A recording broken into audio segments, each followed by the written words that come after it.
Good morning students, જય હિન્દ. હું doctor Manisha Patel. Students, આપણને ખબર છે કે જીવંત સજીવોમાં જોવા મળતા જે બધા રસાયણો છે જેને આપણે જૈવિક અણુઓ કહીએ છીએ. હવે આપણને ખબર છે કે ભાઈ આ જૈવિક અણુઓ જે મુખ્યત્વે બે પ્રકાર હોય છે કે જેના બંધારણમાં મુખ્યત્વે કાર્બન, હાઇડ્રોજન અને ઓક્સિજન હોય, એને આપણે કહીએ છીએ કાર્બનિક સંયોજનો. અને જેના બંધારણમાં કાર્બન, હાઇડ્રોજન અને ઓક્સિજન નથી, એને કહીએ છીએ આપણે અકાર્બનિક સંયોજનો. કાર્બનિક સંયોજનો તરીકે આપણને ખબર જ છે કાર્બોદિત, કે જે મુખ્યત્વે કાર્બન, હાઇડ્રોજન, ઓક્સિજન ધરાવે, અને જેમાં કાર્બન કાર્બન, કાર્બન હાઇડ્રોજન અને કાર્બન ઓક્સિજન વચ્ચે બંધ હોય. તો કાર્બનિક સંયોજનોમાં કાર્બોદિત, પ્રોટીન, લિપિડ, ન્યુક્લિક એસિડ, ઉત્સેચકો, આ બધાનો સમાવેશ થાય કાર્બનિક સંયોજનો, જે આપણે ડિટેલમાં જોઈશું. અકાર્બનિક સંયોજનો તરીકે H2O, ખનિજ તત્વો, ખનિજ ક્ષાર જેને કહીએ છીએ, ખનિજ આયનો, રાઈટ, મિનરલ્સ જેને કહીએ છીએ. તો કોઈ પણ જીવંત સજીવની પેશીનો આપણે અભ્યાસ કરીએ તો એમાં કાર્બનિક અને અકાર્બનિક સંયોજનો આવેલા છે. ઇવન જ્યારે આપણે વાત કરીએ કે ભાઈ કોઈ પણ કોષનો જે જીવરસ છે, જીવરસમાં પણ કાર્બનિક સંયોજનો આવેલા હોય છે. હવે પહેલો તો પાછો ક્વેશ્ચન આવે કે ભાઈ જીવરસ એટલે શું? તો તમે વનસ્પતિ કોષ અને પ્રાણી કોષનો અભ્યાસ કર્યો હશે. ઓકે, તો મને કોઈ કહી શકશે કે મેં આ પહેલો કયો કોષ દોર્યો છે અને બીજો કયો કોષ દોર્યો છે? આ બે કોષમાં શું તફાવત છે? કેન્દ્રમાં મેં આ જે દોર્યું છે એ શું છે? બોલો. Okay, fine. તો આ જે પહેલી આકૃતિ છે એ મેં દોર્યો છે પ્રાણી કોષ, અને બીજી આકૃતિ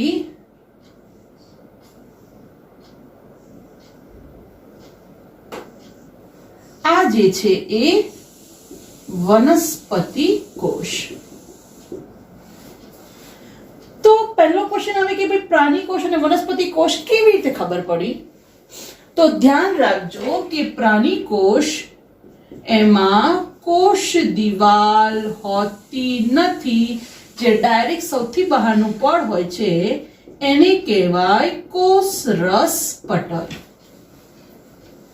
અને જ્યારે વનસ્પતિ કોષની વાત કરીએ તો વનસ્પતિ કોષમાં સૌથી બહાર આ છે કોષ દિવાલ.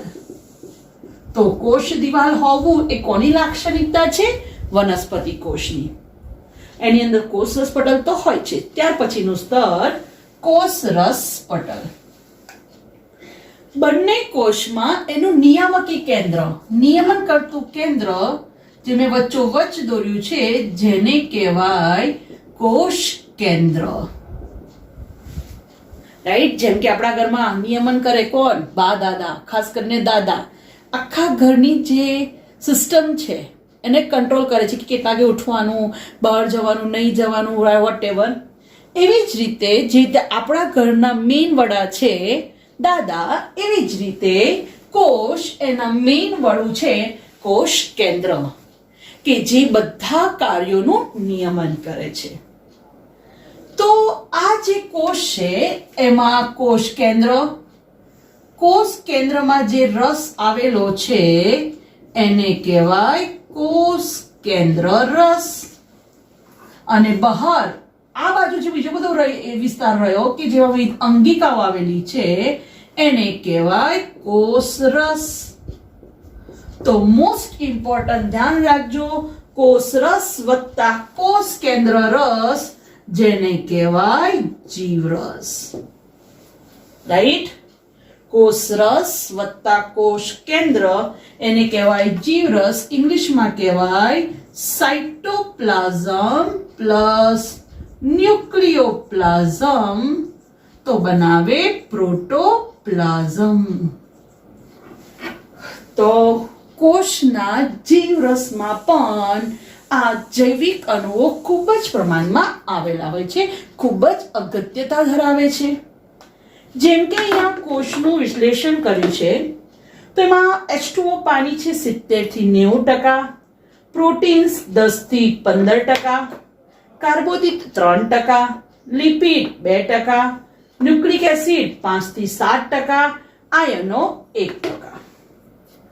તો આ વાત થઈ કે ભાઈ કોષમાં તો જૈવિક અણુઓ આવેલા છે.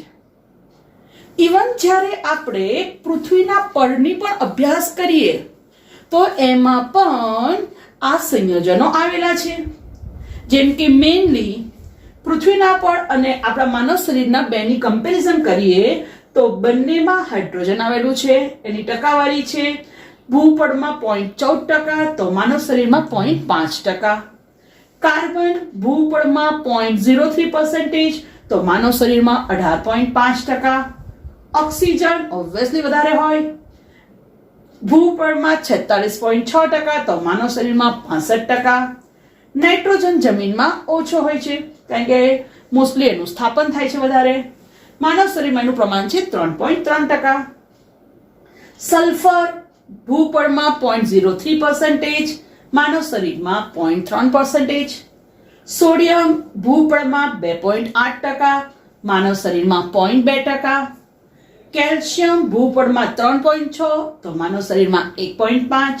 મેગ્નેશિયમ ભૂપળમાં 2.1, તો માનવમાં 0.1.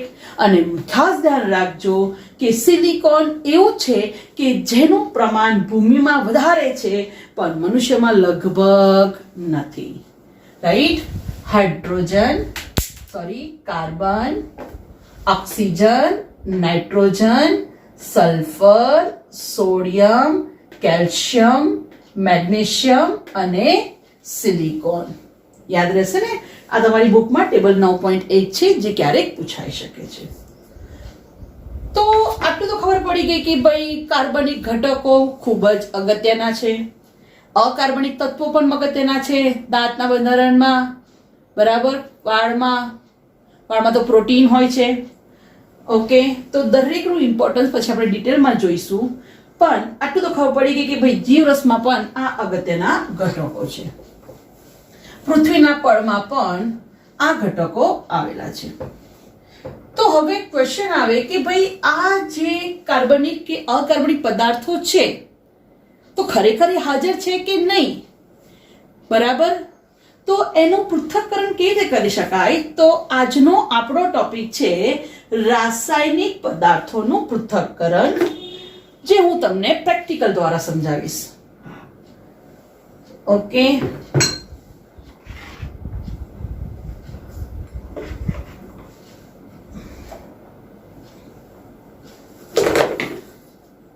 ફાઇન. તો કોઈ પણ પેશી, જેમ કે વનસ્પતિ પેશી લો કાં તો બેક્ટેરિયા લો, પણ ખાસ કરીને સમજી લો કે મેં વનસ્પતિ પેશી લીધી છે. તમે કોઈ પ્રાણી પેશી પણ લઈ શકો છો. આ પેશીને ખાસ ધ્યાન રાખજો, ટ્રાયક્લોરોએસિટિક એસિડ CCl3 અથવા તો Cl3CCOOH બંને સેમ છે. Cl3CCOOH ટ્રાયક્લોરોએસિટિક એસિડમાં આ તમારી કોઈ પણ પેશીને બરાબર વાટો, મતલબ કે મિક્સ કરો. કોની મદદથી? ખલ દસ્તાની મદદથી. સામા ડાયલ્યુટ એસિડ મેં લીધું છે ટ્રાયક્લોરોએસિટિક એસિડ. ડાયલ્યુટ મતલબ કે મંદ એસિડ. રાઈટ? અને એમાં પેશીને બરાબર ખલ દસ્તાથી વાટો. રાઈટ? હવે ત્યાર પછી ઓકે ફ્રેન્ડ્સ, આ ટેસ્ટ ટ્યુબ કહેવાય છે. આ સિલિન્ડ્રિકલ ફ્લાસ્ક છે, મેઝરિંગ ફ્લાસ્ક. આ ફનલ મતલબ કે ગળણી. ત્યાર પછી આ જે ગળણી છે એમાં કોટન મતલબ કે રૂ મૂકો અથવા તો એવું કાપડ પણ મૂકી શકો છો, ફિલ્ટર પેપર પણ લઈ શકો છો. એને મૂકો, બરાબર. અને આ તમે જે સ્લરી બનાવી છે એને ગાળો.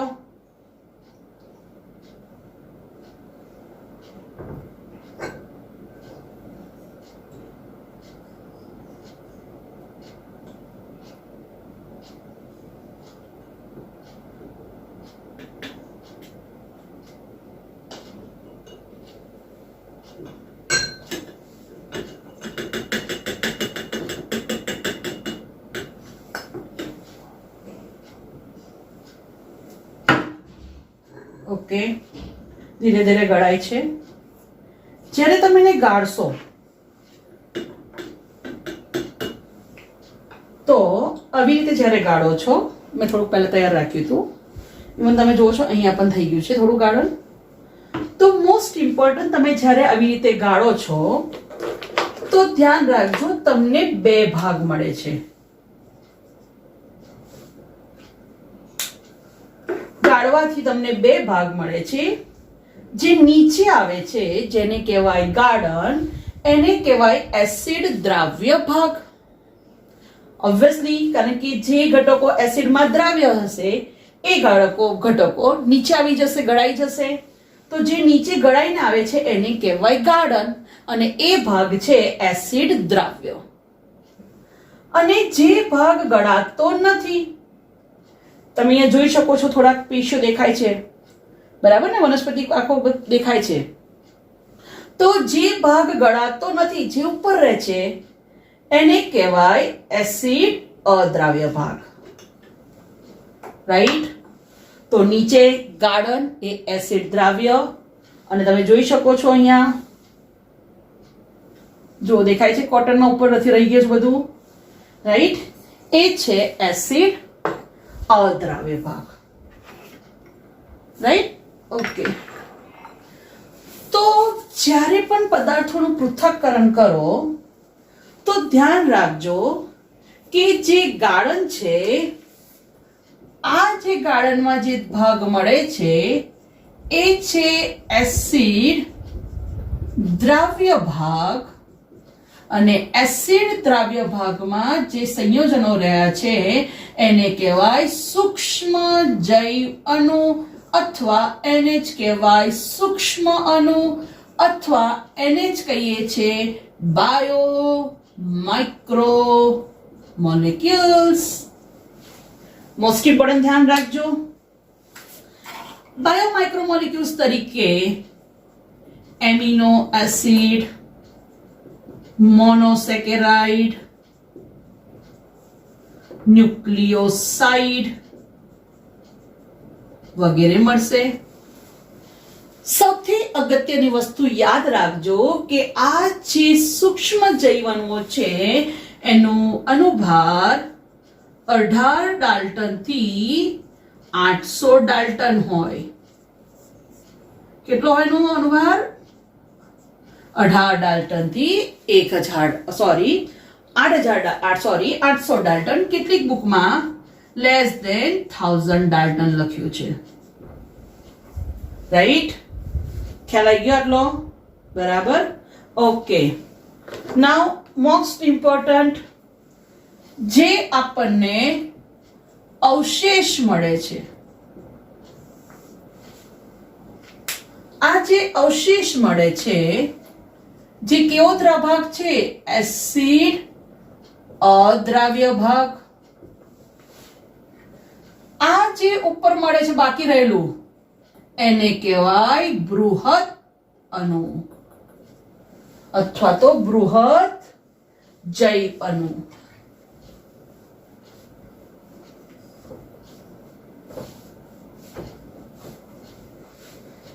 બૃહદ અણુ અથવા એને કહેવાય બૃહદ જૈવ અણુ.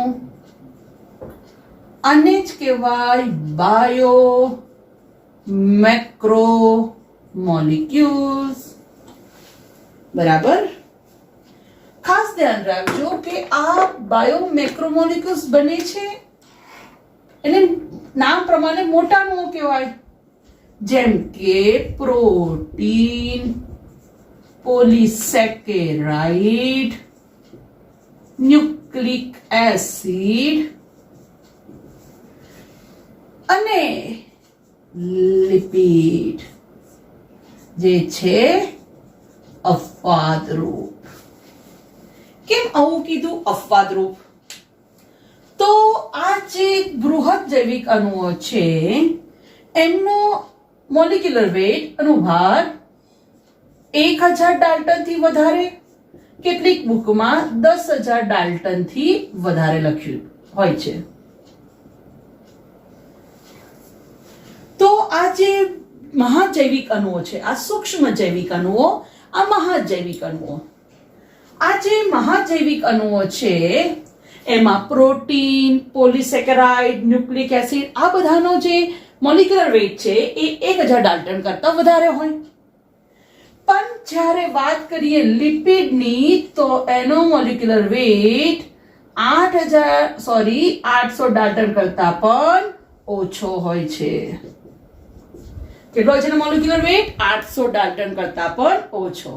એટલે પહેલું જ આવે મેડમ તમે તો ખોટું લખી રહ્યા છો, કારણ કે તમે તો એવું કીધું કે ભાઈ જૈવિક અણુઓ જે મોટા છે, બૃહદ જૈવિક અણુઓ, એનો મોલિક્યુલર વેટ 1000 ડાલ્ટન કરતા વધારે હોય. પણ મેં શબ્દ વાપર્યો અપવાદરૂપ. એન્ટિક્રિસ દરેક જગ્યાએ હોય ને, બધા કરતા હટકે, એવો અહીંયા લિપિડ પણ બધા કરતા કંઈક અલગ છે. તો ધ્યાન રાખજો, લિપિડ એનો અણુભાર 800 ડાલ્ટન કરતા ઓછો છે, તેમ છતાં પણ એ સામા જોવા મળે છે, ગળાઈને આવતા નથી. એટલે સામા જોવા મળે છે અવશેષ સ્વરૂપે, મતલબ કે એસિડ દ્રાવ્ય ભાગમાં જોવા મળે છે. બરાબર. બાકી આમ જોવા જઈએ તો ખરેખર સામા જોવા મળવો જોઈએ એસિડ દ્રાવ્ય ભાગમાં. કેમ? કારણ કે એનો અણુભાર છે 800 ડાલ્ટન કરતા ઓછો. પણ ધ્યાન રાખજો, લિપિડ અપવાદરૂપ છે. હવે કેમ અપવાદરૂપ છે એ સમજાય દો.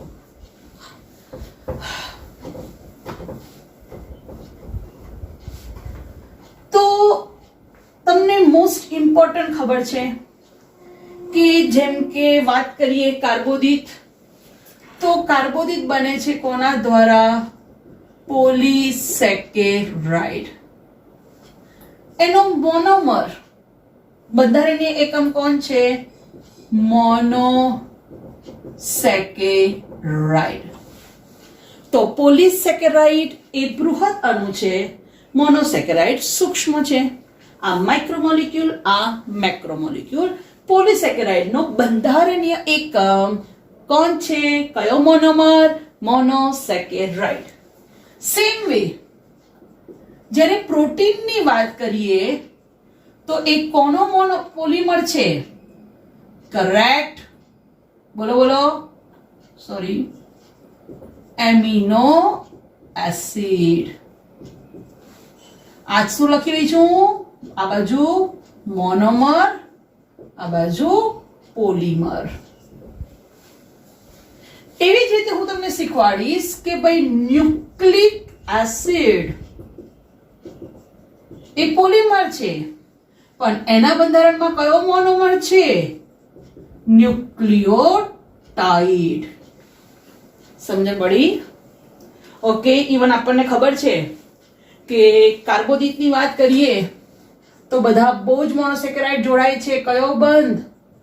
ગ્લાયકોસિડિક બંધ. પ્રોટીનની વાત કરીએ તો કયો બંધ આવે? પેપ્ટાઇડ બંધ. ન્યુક્લિક એસિડમાં હું તમને શીખવાડીશ, એમાં ગ્લાયકોસિડિક બંધ, એસ્ટર બંધ અને ફોસ્ફોડાઈ એસ્ટર બંધનો સમાવેશ થાય છે. હવે રહ્યો આપણો વિશિષ્ટ અણુ, ધેટ ઇઝ લિપિડ. તો લિપિડની વાત કરીએ તો લિપિડની રચનામાં fatty acid plus alcohol, that is glycerol હોય છે. એટલે પહેલો જ વસ્તુ સમજણ પડી ગઈ કે બાકીના બધા જ પોલિમર એના મોનોમર છે, પણ લિપિડનો સ્પેસિફિક કોઈ મોનોમર, એક જ મોનોમર નથી. સેકન્ડ થિંગ, લિપિડની રચનામાં જે ફેટી એસિડ હોય છે, ફેટી એસિડ આવું કંઈક દેખાય છે. ફેટી એસિડની રચનામાં આ એનું શીર્ષ છે, આ એની પૂંછ છે. આ રચના હું તમને પછી સમજાવીશ ડિટેલમાં.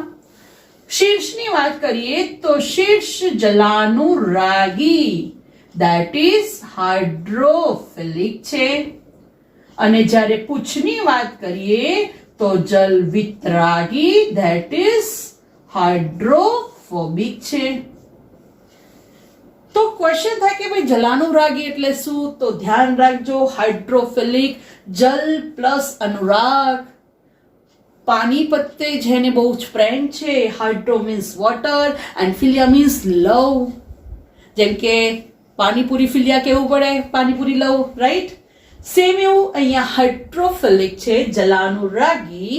તો આ શીર્ષ જલ પ્રત્યે આકર્ષણ ધરાવે છે.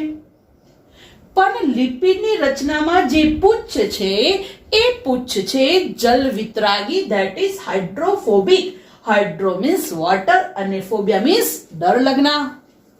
જેમ કે કેટલાક લોકોને ગરોડીનો હાઇડ્રોફોબિયા હોય, કેટલાક લોકોને અંધકારમાં ડર લાગે, એવી રીતે આને વોટરથી ડર લાગે.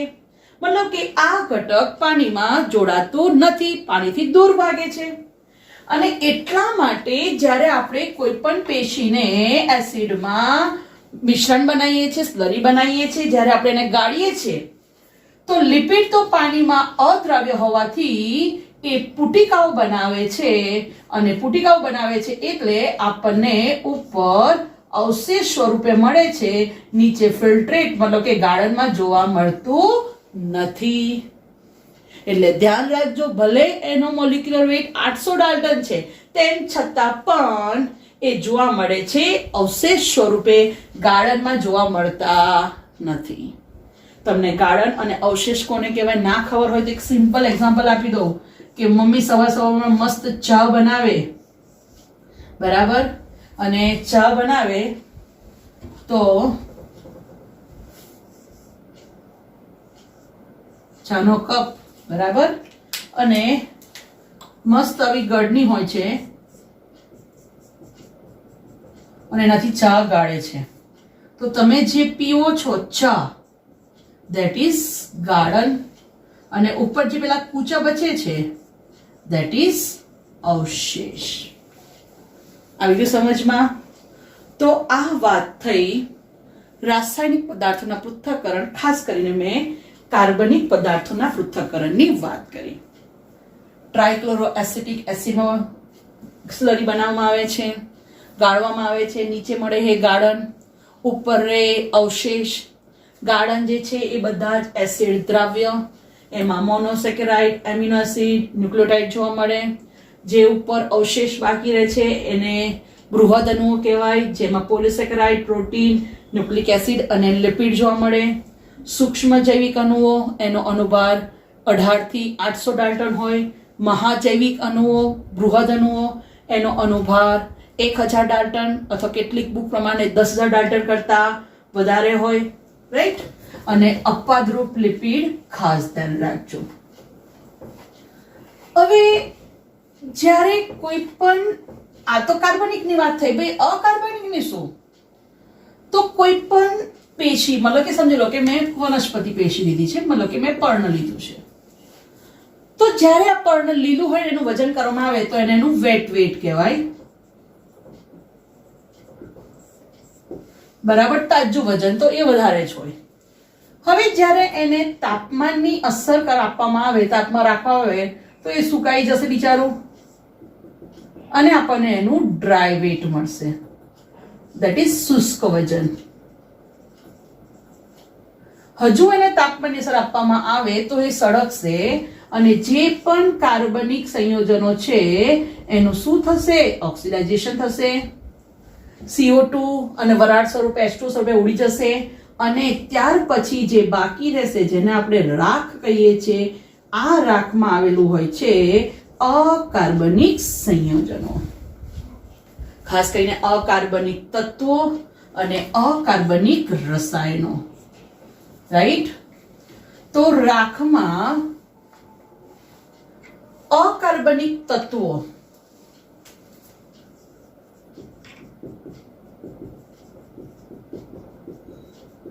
એના તરીકે કેલ્શિયમ, મેગ્નેશિયમ, સલ્ફર, રાઈટ? આ બધું હોય છે. જ્યારે અકાર્બનિક સંયોજનો અથવા તો રસાયણો, અકાર્બનિક રસાયણો તરીકે phosphate, PO4-3, right? NaCl, calcium carbonate, sulphate, SO4-3 और